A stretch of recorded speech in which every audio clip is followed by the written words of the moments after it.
Hi there, I'm Devin and I love California history and I am still stuck at home because of the coronavirus quarantine. So I figured it's time to explore California history through the everyday objects here in my home. So welcome to Inside California History.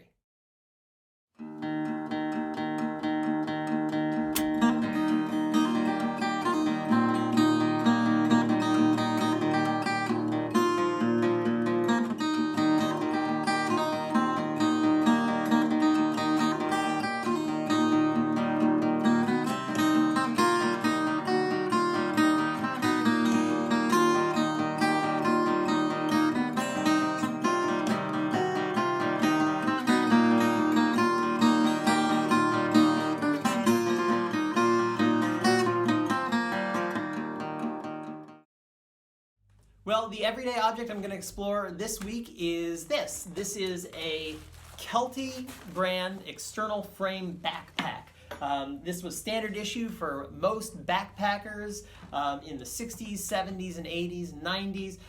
Maybe some of you have memories backpacking with one of these. Maybe some of you still do. Or maybe you just have one lying around in your parents' basement or attic someplace. Well, I'm sure you're wondering, what could something like that, an old external frame backpack, have to do with California history?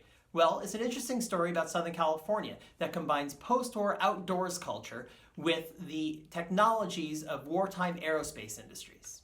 The brand name Kelty, or as you see it here, Kelty Pack, refers to the husband and wife duo of Dick and Nina Kelty, who lived in the San Fernando Valley in the 1950s. During World War II, Southern California became the home of the nation's aerospace industry. As a result, during the post-war decades, companies like Lockheed and Douglas had become major employers in the region. Dick himself had worked at both Lockheed and at Northrop as a machinist. The Kelty family were also hikers. However, the kind of backpacking gear that was available to them at the time would be hardly recognizable to most backpackers today. If you look at popular outdoors guides from the 30s and 40s, you'll see that the groups like the Sierra Club were still recommending using pack mules. The backpacks that were available to most hikers at the time were cumbersome and not too terribly comfortable. They are made of heavy cotton, leather, and even wooden frames.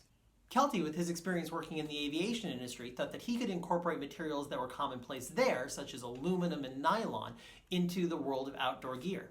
As a result, the bag that he designed was made of ripstop nylon, similar could be found in parachute material. It was made out of aluminum tubing, which was lightweight, strong, and could be bent better to a human form, and incorporated pins that were repurposed airplane rivets. Kelty's pack proved to be lighter, more durable, better at carrying large amounts of weight, and even more comfortable.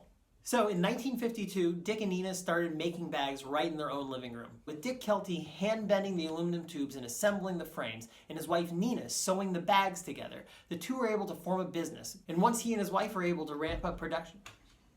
Okay, kid, here you go. Here you go, I'll let you out. There you go.